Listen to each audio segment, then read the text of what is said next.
What is up, YouTubelettes? It is PuddlesA1 here, and I am bringing you another narrated Wi-Fi battle. Today, guys, got an NU match against hailjosh. Pretty sure this is a girl from the Smokin' Wi-Fi Battle Finder. Not entirely sure. The character sprite's a girl, the name's a girl. It's just the username's a dude. I'm not sure what that means. Maybe she's in love with the guy Josh. I'm not sure. But anyway, looking at her team, it's full of threats. She's got the Gardevoir, she's got the Haunter, she's got the Scolipede, the Seismitoad, the Throw, the War Total is even a defensive threat. I'm going to have a huge problem with this team. Now, looking at potential Scarfers, I'm looking at the Gardevoir and the Haunter, especially because I know that Haunter's usually Choice Scarfed, and Gardevoir, I have just learned, can be Choice Scarfed, which is a huge problem. So that's about it. So here we go. My opponent's going to be leading off with Gardevoir as I decide to lead off with my Purugly. Now, I should have known that she was going to switch out into her Haunter, and in the back of my mind I did know, and I wanted to go for the Shadow Claw, but on the off chance she didn't, I wanted to have switch initiative and do a lot of damage. So I decided to go for the U-turn as she does switch out into the Haunter. She probably predicted the Fake Out or the U-turn or whatever, but she did predict is the problem here, because now I know that she's got a skill level because she can make predictions. So on the switch out, I know I'm going to go for the spikes because there's no reason for her to switch in or stay in because she can't really do anything to especially defensive of Violet Roselia. So I decide to switch out here, go out into my Musharna, and she goes for the Signal Beam, makes a good prediction. She said predicted, but I don't know if that was really a prediction or her just trying to get off neutral damage and at the same time super effective damage on the Musharna if I happen to come in. But Shadow Ball, I'm pretty sure would have done the same thing. Psychic wouldn't have done anything, and the switch out into Musharna was pretty obvious. So I don't know if that was a prediction per se, but hey, it works out for her in the long run. So I decided to switch out here, confirming this thing is Choice Scarfed, or Choice in some way. I go out into my Arbok, and seeing that damage, I want to say this thing is Specs. I'm not entirely sure, but I really want to say it's Specs. So I do go for a coil on the predicted switch out, and she goes out into her Seismitoad, and now I'm getting kind of worried because I don't know what this thing's going to do. So I decided to go for the Gunk Shot, knowing that I should be able to outspeed it, and I do. And I'm hoping to get a poison because then I can destroy this thing with a Sucker Punch on the next turn. Unfortunately, I do not get the poison, and she sets out the Rain Dance, so now I'm forced to go for the Sucker Punch, and I really need to get like a max damage roll or like super defensive crit, super offensive crit. Don't get it. Had I gotten the poison, though, would have been able to take out the Seismitoad, and then my Arbok would have been at full HP with a +1 in attack, +1 defense, and +1 accuracy. But there is a double down, so I guess that's just as good. So I got on my Purugly because, you know, I don't have a Scarfer, and this is the fastest thing on my team. I decided to go for, I believe, the Shadow Claw on this turn to see if this thing is Scarfed or not. And she actually switches out into her War Turtle to take it, takes it rather well. So I'm thinking that this thing might actually be physically defensive. I'm not entirely sure, but I do switch out to my Roselia, knowing that she's going to want to go for the Rapid Spin. And then from this moment on, I make kind of weird plays. I go for the Sludge Bomb, hoping to get the poison on this throw.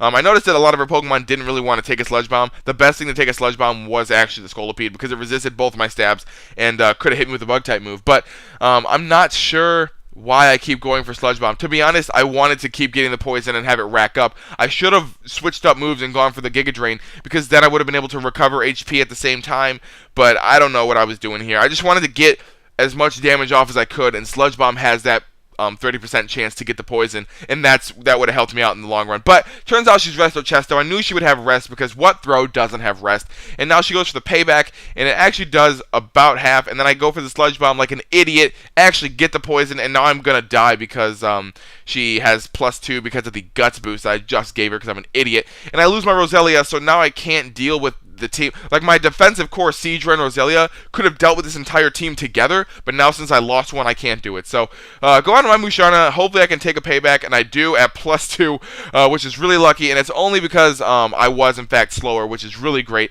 So now she's actually going to die to, I believe, the poison, and I think she goes out into the Haunter, which I make an over-prediction here. Because she's been predicting so well, I decided to stay in, predicting her to go for, like, Sludge Bomb or Trick or something. So I go for the Psychic, but she goes for the Shadow Ball, and I'm going to say that was a prediction, because she's been predicting way too much to be... She's just really good, and I've lost too many Pokemon to come up... from behind. So I decided to go for the Night Slash as this War Turtle comes in, and then I make another stupid play, go for another Night Slash, predicting her to go into her Haunter again. Then she goes for the Seismic Toss, and I'm like, great, because now I pretty much lose. I lose my Zangoose. I go for the Close Combat, thinking oh, this should take it out. And I'm like, no, I should have gone for the facade because stab and then guts boosted and then toxic boosted. And I'm so stupid. I would have been able to take that thing out, had like 134 HP, and then would have been pretty good for whatever came in, or at least forced her to go into something else. But I guess this is just as fine. I get to go out on my Seadra now, and all I have left is my Seadra and what's that other thing? My Seadra and my Perugly, and she has her Scolipede, her Gardevoir, and her Haunter left, and I'm thinking I might be able to pull this off. As she goes for the Toxic Spikes, I was like, that's a really weird play, but I'm not going to knock it, and now I go for another Scald. She goes for the Mega Horn. Don't know why she went for Mega Horn after being burned. If she had more spikes, I probably would have set those up, but now she goes out into her Gardevoir, and I have the perfect opportunity to go for the Disable, because I know this thing is choice in some way, so I do manage to live and get off the Disable, and now I can pretty much destroy this Gardevoir. She actually stays and goes for Struggle. I was hoping she'd switch out into her Haunter and I could get it with a Scald, hopefully get the burn, but that's not the case. She actually stays and goes for the Struggle, which is pretty cool. Does what? 17 damage to me? Not enough to take me out in the slightest, so maybe it was 13 damage. And here I make a huge, huge misplay. I'm not sure if it was game-changing, but it was a misplay nonetheless. I should have went for the rest on that turn, knowing she would have taken herself out with the Struggle. Misplays everywhere. But I see Venoshock, and now I know for a fact I can't win unless this thing isn't Scarfed. But unfortunately for me, it is Scarfed. The Venoshock will be able to take me out because I think Venoshock is 60 base power, and then it doubles because I was poisoned. So it becomes 120, which is more than Sludge Bomb and more than Sludge Wave. So that's easily going to take me out, and that's going to be the game. Thank you, hailjosh, for the battle. It was awesome. Hope you guys enjoyed. Hope you guys don't mind that I misplayed so many times, because I am a bad YouTuber. I just, when I make a good team that actually works well, then I do well with it. Like my OU team, add points to my UU team. A lot of my OU teams do tend to work well. That one Ubers team I had worked really well. This team was just really a fun team. I wanted to use Arbok because I saw the Rabbit Chipmunk use it, and he's a really awesome YouTuber. You can go ahead and check. Actually, let's start doing the links. If you guys go ahead and click from the Gardevoir all the way to the throw, it'll take you to directly to the Rabbit Chipmunk's channel. There it is. I don't really know why I'm plugging him, but he's just an awesome guy. Pretty good friend of mine, actually. Not too long ago, he 5-0'd me in Ubers because I used a team I've never used before, and he was using the test team too, so I thought, might as well just throw test teams around, see how they work, and he 5-0'd me. So yeah, that's the thing. He has recently hit 100 subscribers, and I would love to get him to more because he definitely deserves it. But anyway, let's do the rest of my links. If you guys go ahead and click the Roselia, it'll take you to my last battle. If you click the Perugly, it'll take you to my next video when I upload it. Follow me on Twitter, follow me on Tumblr, add me on Skype. PuddlesA1 is the name throughout all that. Thank you guys for watching. Hope you guys have a great day. Hope you guys have a great night. Peace, love, and later, Gators.